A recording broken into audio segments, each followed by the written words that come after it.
health transformation.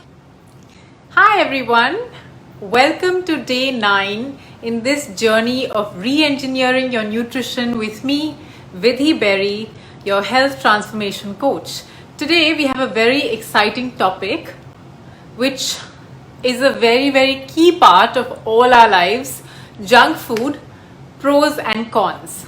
As we begin, please share this story on your timeline and put on your alerts and follow fomonomore on Facebook. So, as we've been going into this journey, today is day 9 and it is day 2 of child and family health. Why are these topics more relevant to children and our families? It's because little ones really set the tone to how the health of the family is going to be. And they are in tune, imitating all of us grown-ups and the elders in the family. So let's go on with this topic today because it's a very important part of all our lives. It's a battle that we fight every day, and it's a battle that we fight internally because sometimes we are not even able to identify what we mean by junk food, and sometimes we switch off that antenna that says please stop eating that, because we absolutely can't. Right now it's very relevant because our mind, our hands, our tongue is craving for all of these sorts of foods. Now, before I really jump into this, I want to tell you a tiny little story and actually ask you to demystify this one for me and tell me what the correct answer would be. We have an example of two neighbors who have large gardens that they are tending to. One neighbor tends to their garden beautifully every single day, takes the pain to manicure every single plant, make sure they have got the right compost, right manure, right amount of water, they have the right amount of sunlight, and every single day without fail, he takes very good care of his garden. The other one is not so organized, disciplined about a few watering activities every day, from time to time does a little composting, but isn't as particular, yet basic discipline, and does allow a few weeds to grow here and there, doesn't manicure the garden, but has a whole lot of variety going in there. When there's a storm that comes, which garden do you think survived better? It's a quick question. If some of you want to quickly go onto your chats and answer this, it would be great. Which garden do you think survived better?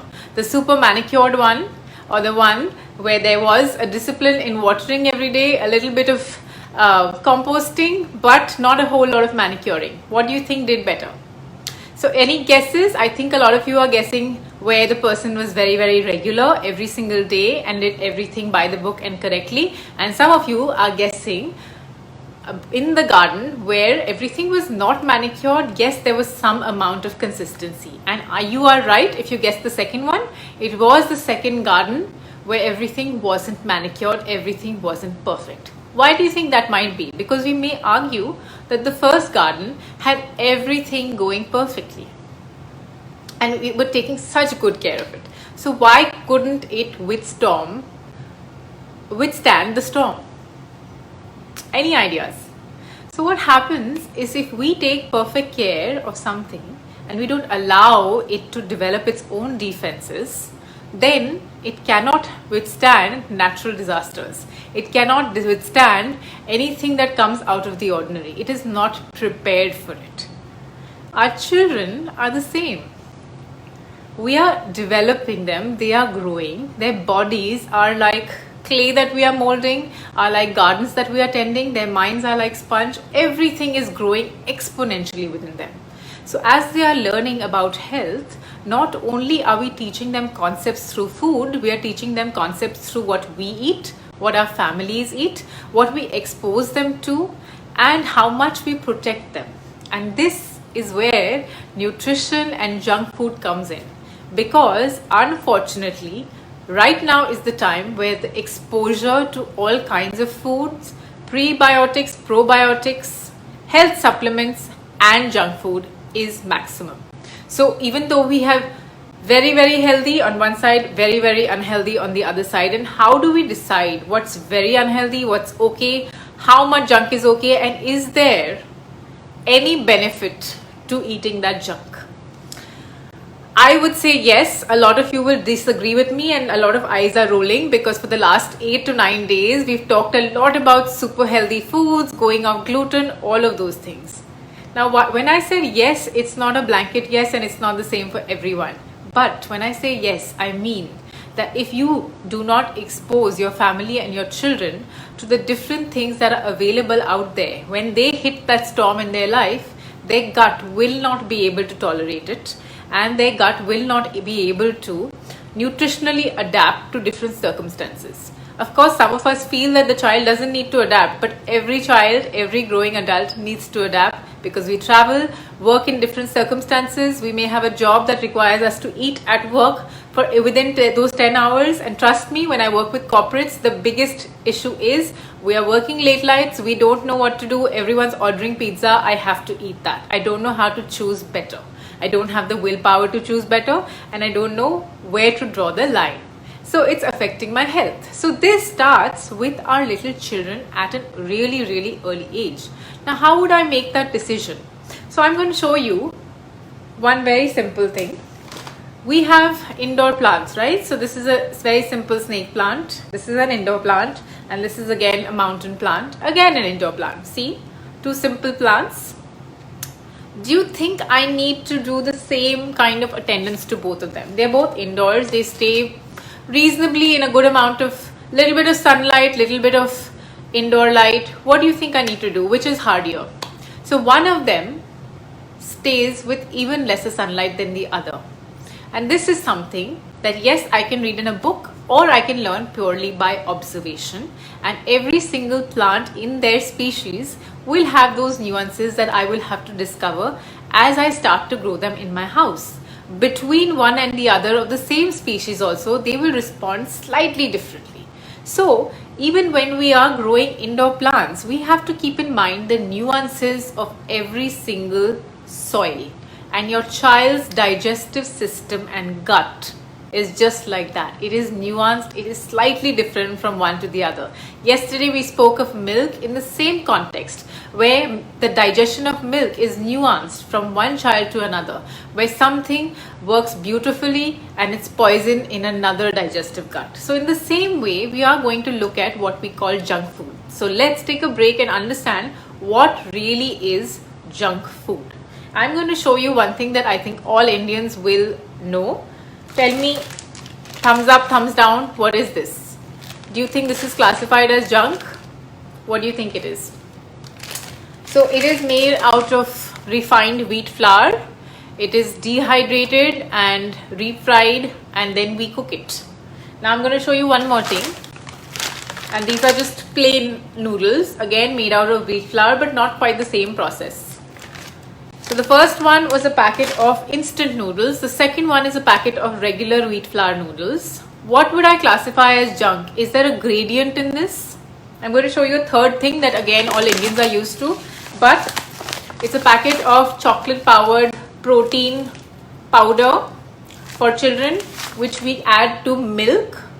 And we have different ones across cultures. There's Complan, Bonvita, Milo, a lot of sugar, a lot of chocolate. If you've ever seen the back of any of these, read through them, and the interesting thing is that a lot of this will have hidden sugar with a different name, and almost 30 to 40% of this food is sugar. Now, I don't need to go back to the session we already did on what sugar does to your body, especially if it is refined. So if it is refined, not coming from a fruit or a natural food, and it's been lying in a packet for a long time, there's a lot going on there that's going to do immense damage to your body. Now the question is, should I let this little bit of damage happen? Is it going to be immense? What's the magnitude of this damage? Do I know? Well, if you don't try, you won't know. But is there an age to try? Yes, there is an age to try. Is that under the age of 2? Absolutely not. So there is an absolutely not age, and that's absolutely not under the age of 2 years. Beyond that, actually sometimes we can't even stop the exposure from Montessori schools, growing schools where tiffin is happening, children are getting different kinds of foods, and yes, there are children growing up with chips and Maggie as staple tiffin. So it is out there. Now, again, the question is how much? Would we be comfortable with every day? Would we be comfortable with once a week? Yes, your child will decide that, you will decide that, your family will decide that. But how can you make that decision more in tune with your child's gut? Just like I would make the decision of how to take care of these two. They're both indoor plants. They both have different needs. If I see one needs a little bit more water in 5 days, I will respond to it with a little bit more water. If I see one needs a little bit more sunlight, I will put it out there in the terrace. So in the same way, I will have all of those cues. So now what are those cues? Have you had a child constantly having a tummy upset? Have you had a child constantly having bloating? Sleeplessness, insomnia, bloating in the morning and at night, burping before they sleep, a lot of acidic reactions, or constantly saying, Mom, I feel that my tummy is not okay, I feel I'm gassy, I feel I'm going to throw up, I don't feel so good before I sleep. Possibly something's going on here. Or they come back from school and they are not hungry at all, and they absolutely will choose not to eat what you've made in terms of normal Indian dal, rice, vegetables, or a healthy meal for lunch. What's going on here? These are indications of us exposing our children to too much more than they can handle on a daily basis. This is what is revealing when our children have symptoms. Of course, like I mentioned, the symptoms can come from excess gluten in the diet, dairy that doesn't suit. Yes, we will have to eliminate those and C's, but those are staple factors that you're eliminating. Here we're talking about foods that are not everyday foods, where we're trying to make a decision on how much. And the how much decision is based on your child's gut reactivity. What do I mean by gut reactivity? We have children and we have adults who can absolutely digest one packet of Maggi every 10 to 15 days, no problem, no reaction, no bloating, no acidity. And these are not suppressed signals. This is how robust their digestion actually is. Now, how do we get to that digestion? There are a few clues I'm going to give you today, and there are a few clues we are going to give you tomorrow when we actually get into the prebiotics and the probiotics of making your immune system stronger and actually cultivating that since you are little children. So, if I choose to have a spoon of Bonvita every day, and I choose to have a little bit of ketchup with my Maggi every day, and I choose to have noodles or Maggi every day, and then I camouflage a little bit of sugar in my milk, what's happening? I'm building my sugar time there. I'm building my different small little creepy sugar happening through the whole thing, and I'm bringing in spices, salt, and completely refined food that is now wrenching my gut. Let alone my taste buds are completely dead. When I say my taste buds are completely dead, what's happened when you're having refined food that's packaged? Any of the foods that I showed you, including one of my favorites when it comes to Indian families, this is staple evening snack that everyone I see is eating right now at home with a cup of tea or a milk every evening. And this happens between definitely at my home with grandparents and children. And should we stop it? Should we not stop it? I leave that decision to you. But what do we have to be aware of? Does my child exhibit reactions after consuming this food? And have I fortified enough? When I say fortified enough, there is a rule out there for generic people with decent digestion that if I have 70% right foods, a little bit here and there, 5% junk works for me. Now that's the same as when we talked about the gardeners with the 2 farms, the 2 gardens. Yeah, but that 5%, is that really 5%? That's where I want to question you. And then once you've got the math right, honestly, so let's go into what that 5% really is. If I've got ketchup every single day in my diet, how much of my diet is that? Right there, it's about 2% of my diet. If I've got a spoon of sugar in my milk or in any of the breakfast cereals that we are having as adults or children, again, I add another 2% to my diet. If any of the kids there, growing children, are having a cup of tea with sugar, some more. And then the dessert that we're all enjoying right now, which I can see horrible expressions happening there where you're telling me you're taking my dessert and my comfort away at a time like this. And all the grandparents who are enjoying the dessert with their grandchildren are scowling even further at me when I say, what's your dessert? So again, I'm adding to all the milk and the tea and the first ketchup that we had. Now we add the dessert as well. If it's just a slice of brownies, how much of your diet is that? Let's count that. That's another 5%. So we are already almost past 10%. This is a normal day right now in every single family, let alone we haven't put the bhujia or the chips in yet.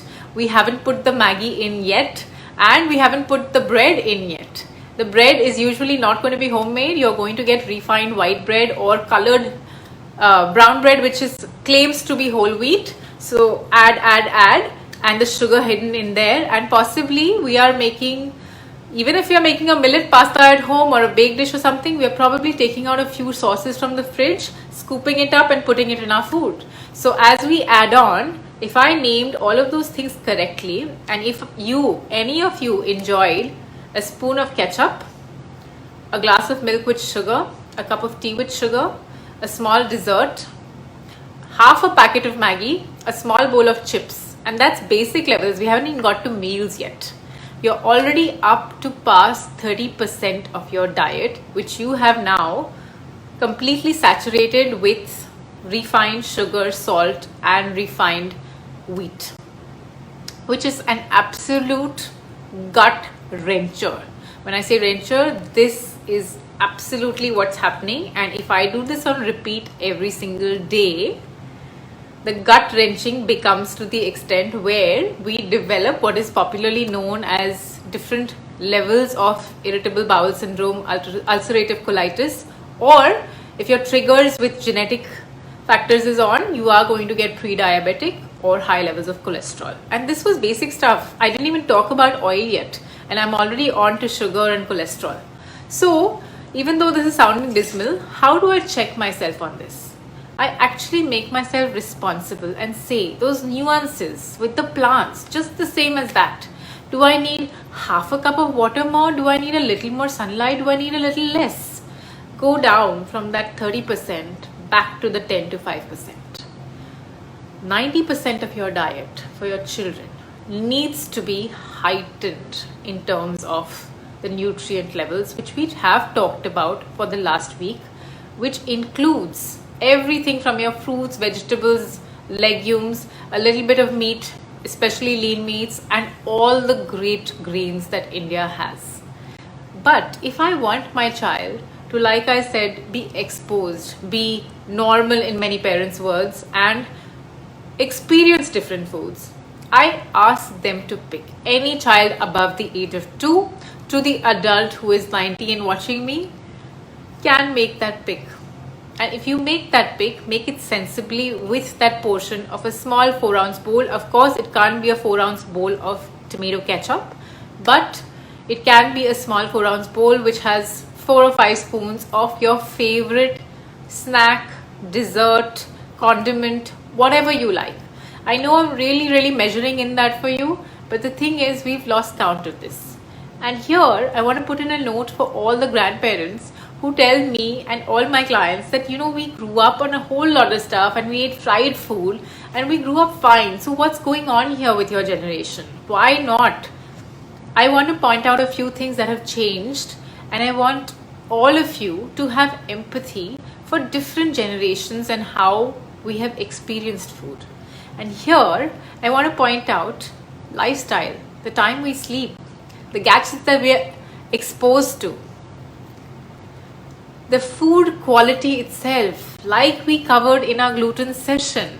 Wheat has changed in the last 50 years. So grandma and grandpa, the wheat that you ate is not anymore the wheat that we eat. And if you had that once fried snack in the evening and a homemade dessert, which was a halwa or a laddu, something like that, it was homemade.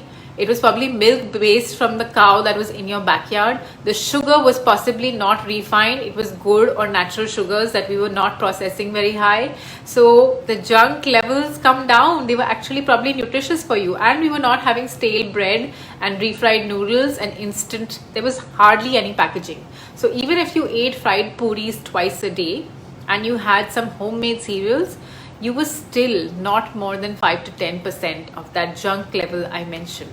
So your bodies, grandma and grandpa, can withstand. My grandparents prove that to me every single day, that even though they don't have all of these, probiotics, prebiotics, everything that we're taking, they didn't grow up with all of this. There is no packaged food. Their lifestyles are 6 a.m. to 10 p.m. They exercise every single day, at least a simple walk. They don't overeat all day like we do. They don't have erratic timings. And most of our grandparents are like that, which is why the longevity. For us, for our children, this is where we have to start relating. This is the dialogue we need to have within ourselves, with our families, with the grandparents, with the children, bridging that gap to really understand what's happening between generations, what is available right now, and how that 5% has actually magnified to a good 30 to 40%, and even the rest of the 60 to 70% is not fortified anymore. You're not fortifying it with the perfect food. You're actually a lot of times giving processed, stale foods that are combined with half refined foods from the fridge, and again all of that is compromised. So you don't have to give up on your favorite junk, you don't have to give up on your favorite processed, but you have to make sure that you are not putting a little and just not seeing it. A lot of us are in the habit of actually not seeing the rest. And if you don't see the rest, the nuances is what destroy. So even the 2 little home plants that I have that I showed you, if I just miss those nuances, it might stay for 2 weeks, 4 weeks, 10 weeks. Beyond that, one of them is going to wither away. One of their petals slowly will start falling. And I might see it when the first petal falls or the first leaf falls. I might see it after 10. The point at which you see those signals is the important point, because by then the damage is done. So today, when we talk about junk foods, what are the pros? Some exposure. You cannot have a purified diet in this day and age, because then the gut cannot withstand the storm. The nutritional storm that can come under different circumstances when you are growing and exposed to places where you may not get all the right perfect foods that you're eating. But if it is a lot beyond that, then you are not giving your body and your digestive system the right amount of energy, juices, nutrition, vitamins, minerals to withstand the storm either. So it's a bit of a catch-22. Where do I balance? Like I said, 5 to 10%. So if I were to make a timetable for myself, I have enjoyed all of the foods that you've seen, and I still continue, believe it or not, to enjoy those. And a lot of people look at me and they absolutely don't associate any of these foods with me. And the way we do it is we make sure that if I want to have that spoon of sugar in my tea, then I make sure that the day I want to eat that half a packet of Maggi, there is no sugar in my tea. I get rid of all the unnatural condiments. Now, if I'm stuck to those condiments, honestly, I'm actually destroying my taste. So I would highly request you to go on to natural flavors. If you're used to a whole lot of processed, now start looking at the whole gamut of flavors like chutneys, achars, pickles that all cultures have to offer, rather than what is coming out of a jar. Because the more flavoring you get in your natural food, the less the craving you have for all the processed snacks, and you're going to actually enjoy your taste buds and food. What I would request you all to do is actually take this whole week to see where is your count. Are you at 5%? Are you at 30%? Are you at 50%?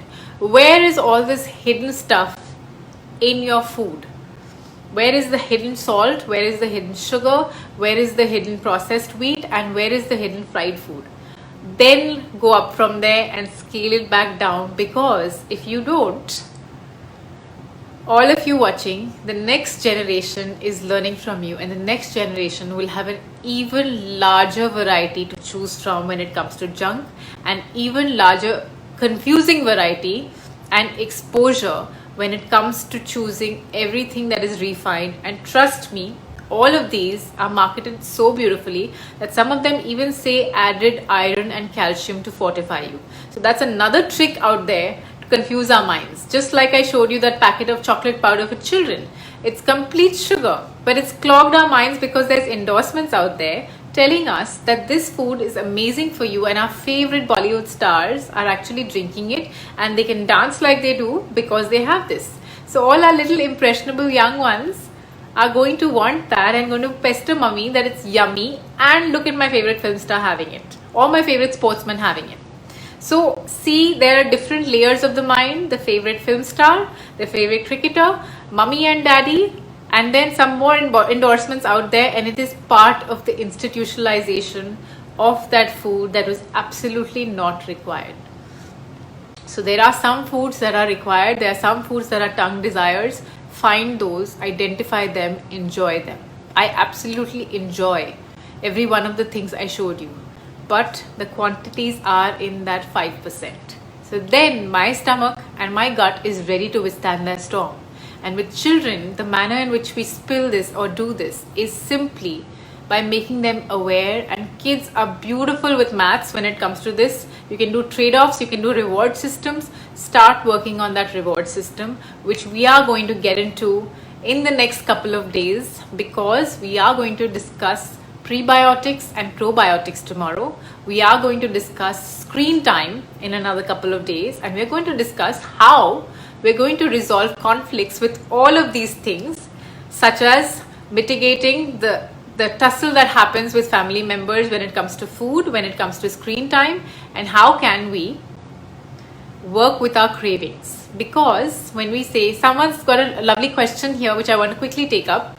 Children often crave sweet things, and that's natural. Like I talked about taste buds, the front tongue is actually about sweet, and we covered in our first session the fats. Actually, fats have a lot of sweet in them. They fulfill the taste buds. So if we are giving alkaline fats like coconut, ghee, different kinds of nuts, and then a lot of fruit, if your diet is already 30 to 40% full of that, the craving automatically comes down. And then the repeated exposure to refined sugar, if it is not there on an everyday basis, the craving automatically for that refined sugar which is created comes down, because you are satisfying their need with natural things, and you're not constantly, repeatedly exposing them and reaffirming that it's okay to eat that bar of chocolate every day. So if you give this every day and say have 2 pieces, you are creating that addiction. It's not a natural craving. We created the addiction, and de-addiction is a whole lot different. So see how much your stomach can withstand, and see what your family's gut requires. Again, see the nuances in every single family member and the children. Help them create a system to identify this every single day, and share with me, like you have been sharing, what is your 5% that you choose for yourself every day. Tomorrow, I'm going to see you with the probiotics and prebiotics, and how we can fortify the system with all of these foods, miracle Indian foods that can actually make your gut survive even the most extraneous circumstances, even the most difficult foods. Even if you were to eat a packet of Maggi every day, not that I'm supporting that, but I'm going to give you those clues tomorrow. So see you tomorrow, everyone. Thanks for watching, and keep sharing all your ideas and making all the lists. Good night.